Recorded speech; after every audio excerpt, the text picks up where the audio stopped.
Hi, everybody, and welcome to this week's edition of NAAP News Now. My name's Elisa Tagg, and I'm the Association Director with the National Association of Activity Professionals. I'm so excited to be joined today with, first and foremost, we have Lynne Jensen, who's a member of our Cultural Competency Council, and we have Priscilla Royal-Frazier, who was one of our recipients of the Diversity Advancement Scholarship last summer. How are you ladies doing today? Thank you for joining us. Doing great. Thank you. Good, Yes. good. Oh, we're so excited to have both of you here today as we celebrate Black History Month, as we celebrate diversity and inclusion, and figuring out ways that we can all work better together. I think that is like the focus of our today's conversation. But I think it's really important before we even get to that to really just share a little bit about ourselves to our audience and our viewers. So Lynne, let's just start with you really quick, if you don't mind. Just share a little bit more about yourself and your background, if you don't mind. Yes, my name is Lynne Jensen, and I have had a degree in therapeutic recreation and leisure services since 1984 and worked with seniors every day of my professional career.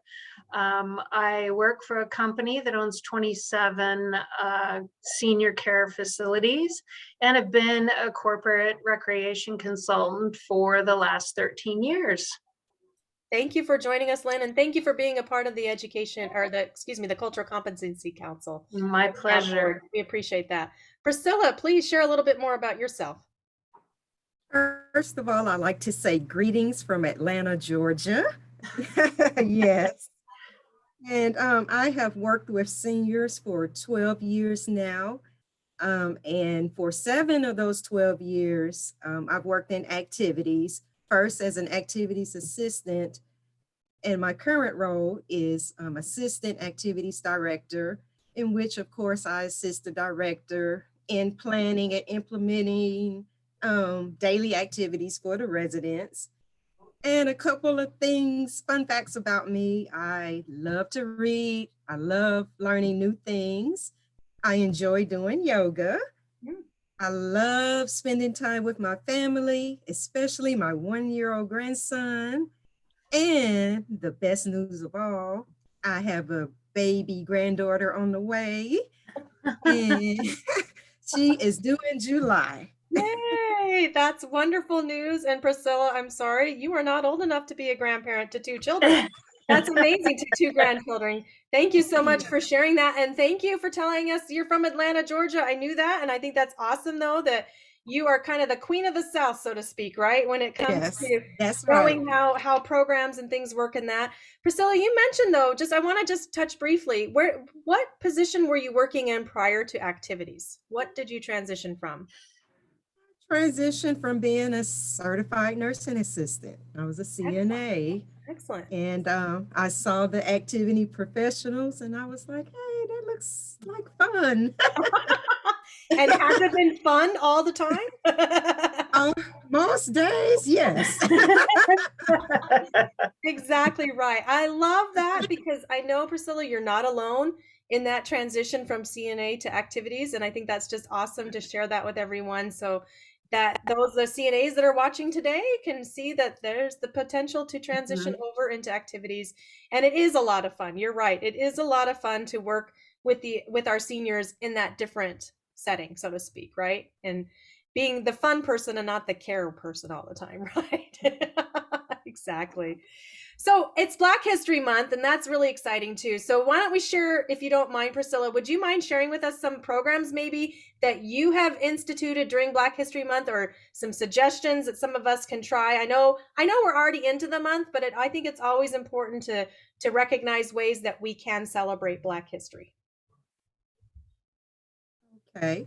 Well, personally, I'm celebrating Black History Month. I'm supporting a dance group out of Chicago, and they are called Eternal Resolve. And this group, they use dance to connect with, I guess, within themselves and with others to try to promote peace within their community. And my youngest daughter is a part of that group, and of course. But I am so excited to share with you, though, what we're doing in our facility. And one art project that we have done so far includes playing with clay. Mm. So let me explain that a little bit. And we called that project Hands of Peace. And each resident molded clay, but for this month, instead of, oh, a bowl or whatever, the clay represents the struggle for basic human rights as they mold it. And the clay represents the hard work and the toil and the pain that our ancestors went through for us to be where we are today. And the finished project represents overcoming. It represents being made whole. It represents unity. Mm. So that was our art project with a little meaning behind it. Wow. And another project that we have done is with our armchair travel club. Because of COVID, we're not getting out like we used to. And we took a virtual trip to the National Center for Civil and Human Rights. And that museum is actually here in Atlanta, Georgia. They have an interactive virtual tour of the museum.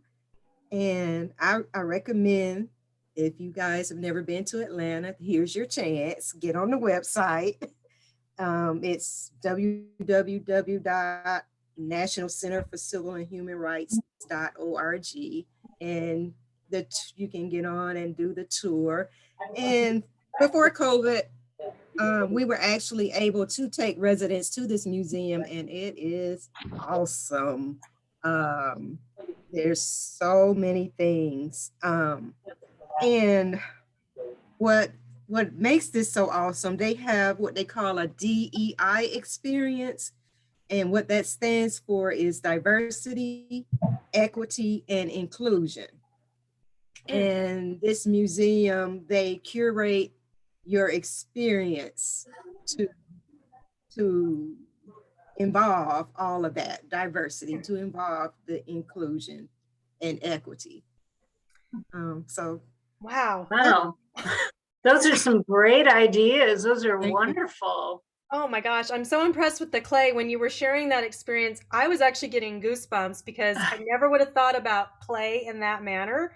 But how cool of an experience for your residents to have together to understand the struggle and to recognize the importance of that. And I love the little plug you gave for your museum there in the Human Rights Museum, because how cool is that? So is that DEI exhibit available virtually as well, or is that something you have to do in person? That's like in person. Okay, yeah, I figured as much. Yeah. Yes, that's in But person. still neat though that each one of us, depending on where, it doesn't matter where we live, we can take advantage of that museum. And we'll put that website up in the chat box for everyone to access so that they can look into that if they're looking for last minute things to do this month. I think that is really cool. Lynne, what have you been doing with your activity directors and your residents that you work with? Well, a lot of our communities have pulled art into the process, have studied some very famous Black artists and use their work to inspire them to use through watercolor and other means of art. I love the clay option. I'm going to send that out to my folks after we're done here. Also, really looking into each of the states where we operate and what kind of more local Black history there is that, you know, brings it really home. And then also just focusing on those, you know, historical folks that have brought about such incredible change in our country, in our world. To promote and bring about equality.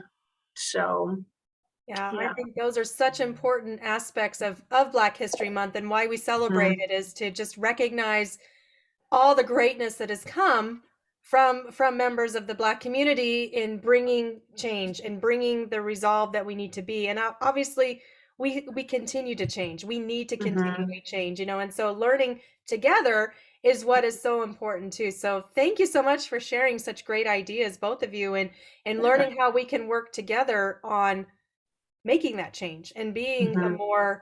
a more culturally diverse community, and having more, like myself, being more humble in cultural humility, and recognizing, there's so many other cultures out there that we need to be supportive of and recognize and love. And I think that is such a key thing too, to see with the whole process of how we celebrate Black history. And that was one of the things that NAAP did a few years ago, was developing the diversity advancement program through the Cultural Competency Committee.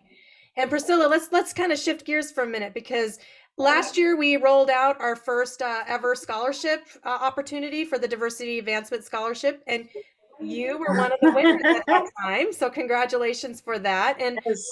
yeah, thank you. And thank you for applying. I think it's really important that each one of us take that time to apply. This Diversity Advancement Scholarship was something that was very near and dear to NAAP and to our cultural competency members, that we wanted to do more than just say we're here for you. We wanted to show how we're here for you. And that was one of the things that we wanted to do through action, was to pursue that more.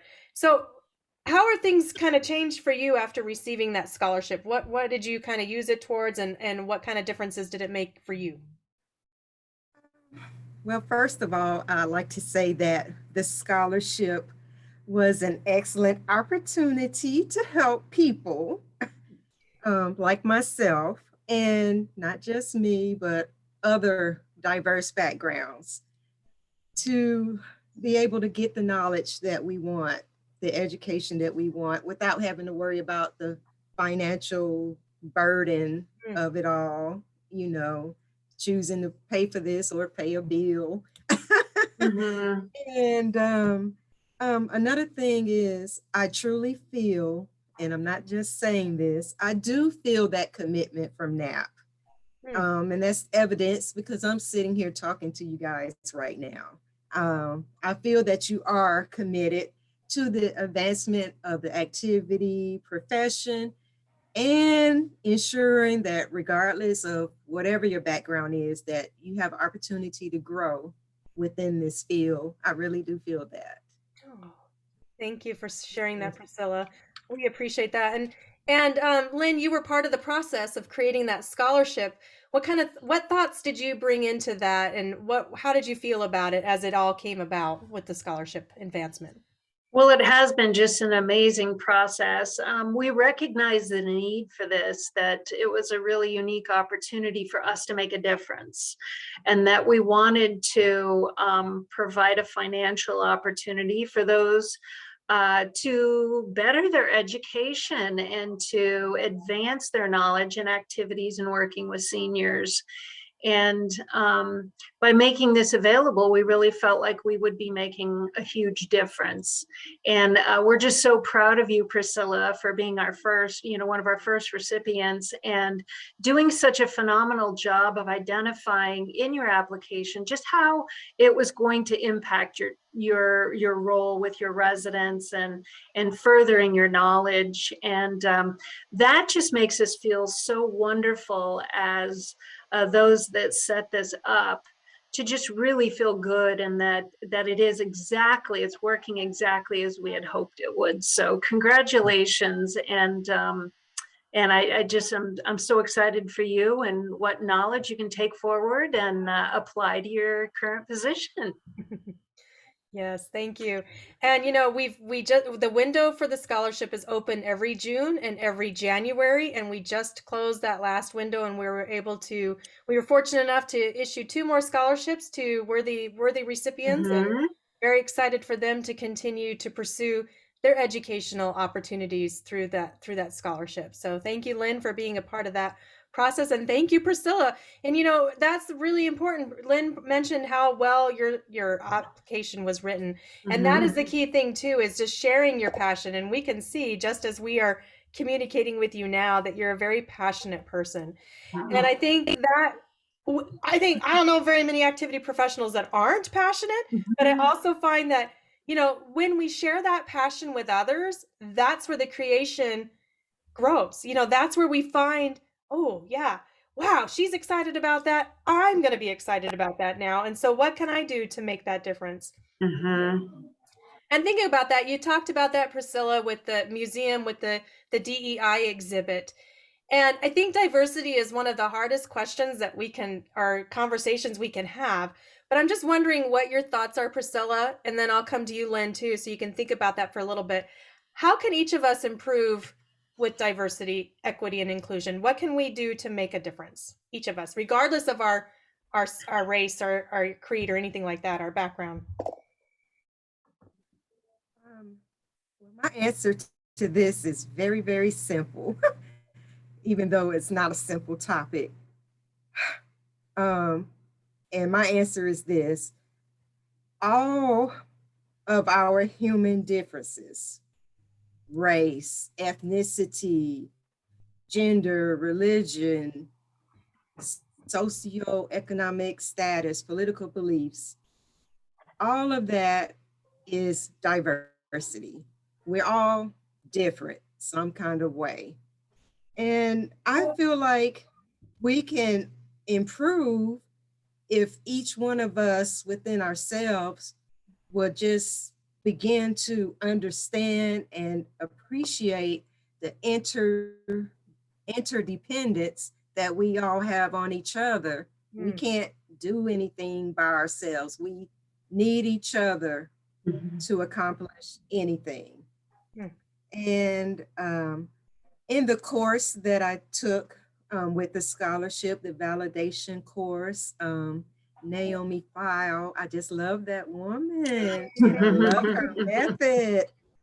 Um, is something I actually got from that course, and something she says: practicing mutual respect for the qualities and experiences of others that are different from our own. Mm. To me, that sums it up. If we just do that, we probably wouldn't have so many problems in the world. Oh, and you're right. I mean, it is a difficult conversation, but you just gave a really great, simple answer that we are interdependent on one another, and we just need to love one another, right? And I think that is key right there. Lynn, what do you have? What are your thoughts on that? Well, I totally agree. That is the key. I also feel very strongly that our actions speak louder than words.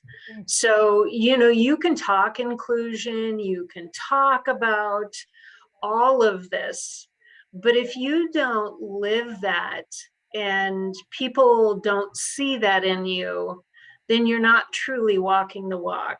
Mm. So people can talk all day long, but your actions, super. They just speak louder than the words. It's one of the key things that we do with our staff education when we're talking about this topic. And it's how you approach. It's the natural. It's your, people can feel how you feel and believe when you're around them. And Mm. just being natural and just really being true and inclusive is just such an important thing. And for some people, it takes more than others to be able to do that. But just your actions are so important, and people can see and feel that in a person. So yeah, I Yeah. think, and I think, now this is like a big topic and conversation, whereas, this should just be how it's always been. But, I love that, it's become such a focus, and people are just really keying into it. So, yeah. Yeah, I think what our nonverbal communication, wasn't it Maya Mhm. Angelou that said something around the lines of that, people they'll hear what you have to say, but what they're going to really remember the most is how you made them feel. And Yeah. I think that is just the most important aspect of it all, is how we make each other feel. And Mhm. you're right, our body language can say more than our words can in any Mhm. day of the week, for sure. Absolutely. For sure. Well, Absolutely. this has just been awesome, ladies. Any final thoughts before we end today? I have one, Yeah, I would and love to it hear. I'm the queen of make it simple. And and I'm going to allude to Maya Angelou also. It's a quote of hers. I think that'll sum up our talk on diversity. And she says, in diversity, there is beauty and there is strength. Mm. Mhm. Amen. Yeah, That is beautiful, Priscilla. Thank you so it much for is. sharing that thought. There is so much beauty and strength and diversity, and that's what we need to focus on.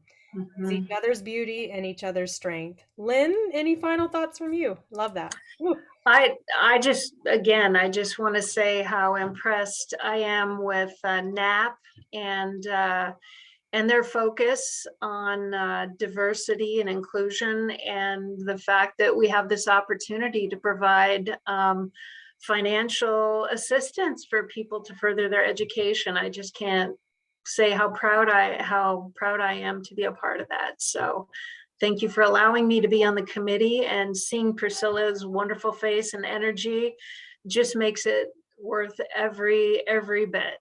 So thank you, Priscilla.